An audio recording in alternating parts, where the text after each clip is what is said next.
चाहे आम जिंदगी हो या फिर दो देशों के बीच लड़ी जा रही जंग, एक बात तो साफ साफ निकल कर आती है, वो ये कि जंग किसी और के भरोसे नहीं लड़ी जा सकती। आपको अपनी लड़ाई खुद लड़नी होती है और ये यूक्रेन को अब साफ समझ में आ रहा है, क्योंकि शुरुआत में उसे लगा कि शायद अमेरिका मदद के लिए आ जाएगा, शायद नेटो देश मदद के लिए आएंगे, शायद रूस के खिलाफ पूरा का पूरा जो यूरोप है वो एकजुट हो जाएगा, लेकिन ऐसा कुछ हुआ नहीं है। 10 दिन बीत गए हैं और ये लड़ाई जारी है।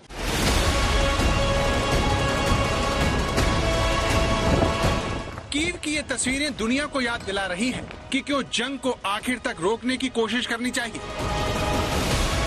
हर ध्वस्त इमारत, अपार्टमेंट से निकलता ये धुआं, बमबारी के बाद जलते ये घर कीव के बिखरने की कहानी बयां करते हैं। सवाल है कि क्या इसी बर्बादी के डर से नाटो ने जंग में यूक्रेन को अकेला छोड़ दिया है? क्या एटमी युद्ध के डर ने नाटो को यूक्रेन से दूर रखा हुआ है? यूक्रेन रूस के खिलाफ अकेला लड़ रहा है। दुनिया को बता रहा है कि अमेरिका और नाटो ने अगर हिम्मत दिखाई होती तो वो रूस का एक दो नहीं बल्कि उसके आसमान में उड़ने वाले हर लड़ाकू विमान को ढेर कर देता, लेकिन अफसोस नाटो ने उसे दगा दे दिया। नाटो को लेकर यूक्रेन के राष्ट्रपति जेलेंस्की इस कदर भड़के हुए हैं कि उन्होंने शुक्रवार को हुए नाटो सम्मेलन को कमजोर और कंफ्यूज करार दे दिया। नाटो के यूक्रेन को नो फ्लाई जोन घोषित न करने पर राष्ट्रपति जेलेंस्की भड़के हुए हैं। एक वीडियो संदेश में जेलेंस्की ने कहा कि यूक्रेन में नो फ्लाई जोन न लागू करके नाटो रूस को खुली छूट दे रहा है कि वो यूक्रेनी शहरों और गांव पर बम बरसाए। Ми вважаємо, що країни НАТО самі створили наратив, що начебто закриття неба над Україною спровокує пряму агресію Росії проти НАТО. Це самогіпноз тих, хто слабкий, невпевнений, внутрішньо, хоча може володіти зброєю у рази сильнішою, ніж... दरअसल नाटो महासचिव ने यूक्रेन की नो फ्लाई जोन की डिमांड को सिरे से खारिज करते हुए उन्होंने चेतावनी दी कि ऐसा करने से यूरोप में रूस के साथ बड़े पैमाने पर जंग शुरू हो सकती है। इसलिए नाटो सदस्य देशों ने फैसला किया है कि यूक्रेन के ऊपर नाटो के विमान नहीं उड़ेंगे। One of the responsibilities we have, even as we are doing everything we can to give the Ukrainian people the means to defend themselves effectively against Russia, we also have a responsibility, as the Secretary General said, to ensure that the war doesn't spill over even beyond Ukraine.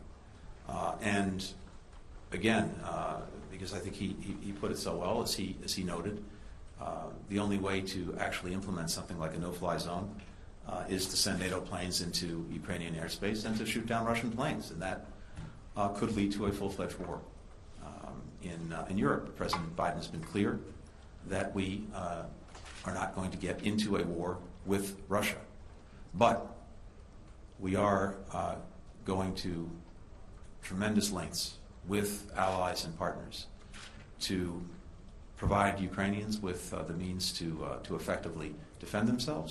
And of course, we're seeing every single day their extraordinary heroism, as well as very real results in what they're doing to achieve that. लेकिन Ukraine के राष्ट्रपति Zelensky NATO और America की इस दलील से सहमत नहीं है और मानते हैं कि ये रूस से ज्यादा शक्तिशाली नाटो की कमजोरी का प्रतीक है। दरअसल जेलेंस्की चाहते हैं कि नाटो देश यूक्रेन को नो फ्लाई जोन घोषित करें। नो फ्लाई जोन उस इलाके को कहते हैं जहां किसी अनधिकृत विमान को उड़ने की इजाजत नहीं होती। आमतौर पर ये इलाका सैन्य ताकतें तय करती हैं। युद्ध या संकट के समय ऐसे जोन बनाए जाते हैं। नो फ्लाई जोन में किसी तरह के विमान को ऑपरेट करने की इजाजत नहीं होती। इसके उलट एयर स्पेस बंद करने से सिर्फ कॉमर्शियल विमानों पर रोक लगती है।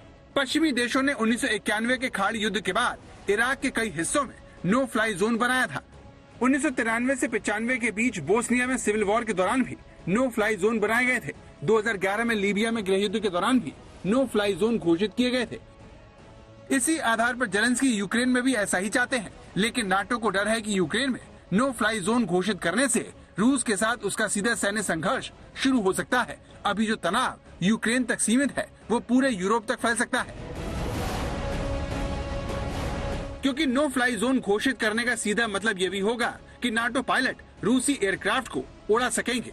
बात यहीं तक नहीं है, नाटो को अपने मिशन को सपोर्ट करने के लिए रिफ्यूलिंग टैंकर्स और इलेक्ट्रॉनिक सर्विलांस एयरक्राफ्ट भी तैनात करने पड़ेंगे। इनकी सुरक्षा के लिए नाटो को रूस और बेलारूस में जमीन से हवा में मार करने वाली मिसाइलों को नष्ट करना होगा, उससे तनाव और बढ़ जाएगा। लेकिन जेलेंस्की अड़े हुए हैं और नाटो देशों पर दबाव बनाने के लिए सीधे यूरोप की जनता का इस्तेमाल कर रहे हैं।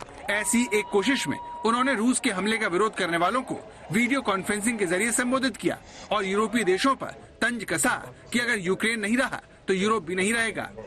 Сьогодні відбувся саміт НАТО. Слабкий саміт, розгублений саміт. Саміт, на якому видно, що не всі вважають боротьбу за свободу для Європи метою номер один. Усі люди, які загинуть від цього дня, загинуть також і через вас. Через вашу слабкість, через вашу роз'єднаність. Сьогодні керівництво Альянсу дало зелене світло для подальшого бомбардування українських міст та сел, відмовившись зробити безпольотну зону. Ви могли закрити небо, але... तो जिस नाटो में शामिल होने के लिए जेलेंस्की ने पुतिन को नाराज किया, उस संगठन के साथ उनके मतभेद रोज बढ़ते जा रहे हैं, जिसे रूस ने एक नया एंगल दे दिया है। रूस के विदेश मंत्री ने कहा कि यूक्रेन के राष्ट्रपति जेलेंस्की रूस और नाटो में लड़ाई भड़काने की कोशिश कर रहे हैं। रूस की बातों को यूरोपीय देश कितनी अहमियत देते हैं, उसे इसी बात से समझा जा सकता है कि पुतिन की एटमी युद्ध की धमकी के बाद से यूक्रेन के आसपास के यूरोपीय देश डरे हुए हैं। मध्य यूरोपीय देशों में तो एक अलग तरह की बेचैनी है। रूस के परमाणु अलर्ट आने की खबर के बाद से मध्य यूरोपीय देशों में आयोडीन की खपत बढ़ गई है। बुल्गारिया में पिछले कुछ दिनों में ही साल भर की आयोडीन बिक गई। लोगों का मानना है कि अगर परमाणु हमला हुआ तो आयोडीन उन्हें रेडिएशन से बचा लेगा। सिर्फ इतना ही नहीं, पोलैंड से लेकर बुल्गारिया तक के लोग इस समय पासपोर्ट दफ्तरों के चक्कर लगा रहे हैं। लोग अपनी गाड़ियों के फ्यूल टैंक को फुल कराकर अतिरिक्त ईंधन साथ में रख रहे हैं ताकि किसी भी समय अगर देश छोड़ने की नौबत आए तो वो वहाँ से भाग सके। यानी पुतिन के तेवरों से यूरोप डरा हुआ है। नाटो ने यूक्रेन की एक हद से आगे मदद करने से इनकार कर दिया है, जिसने यूक्रेन की तकदीर को पुतिन के हवाले कर दिया है। एक सोच ये भी है कि रूस और यूक्रेन के बीच जो ये जंग है उसमें अमेरिका का किरदार क्या है। क्या ये अमेरिका का किया धरा है? क्या ये हथियारों की नुमाइश के लिए छेड़ा गया युद्ध है? ऐसी बहुत सारी थ्योरीज सामने आती हैं। वरना ये सोचिए कि मुद्दा क्या था। मुद्दा ये था कि यूक्रेन नेटो में शामिल न हो, वरना रूस आगे लड़ाई लड़ सकता है। आज की स्थिति देखिए, आवेदन हो चुका है यूक्रेन की तरफ से, पर क्या वो नेटो का हिस्सा बना या कोई मंशा, कोई गुंजाइश ऐसी नजर आती है? नहीं। Es war ein verhängnisvoller Fehler, die Ukraine mit den unerfüllbaren Versprechen einer Mitgliedschaft in NATO und EU in eine aussichtslose Konfrontation und eine gefährliche Zerreißprobe zu locken.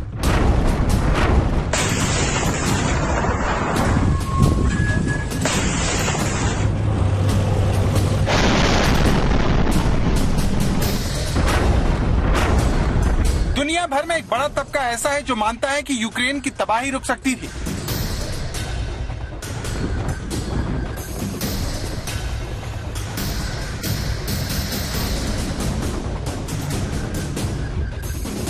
तबाह हुए लाखों लोग बेघर होने से बचाए जा सकते थे अगर अमेरिका नाटो देशों ने यूक्रेन को गुमराह नहीं किया होता।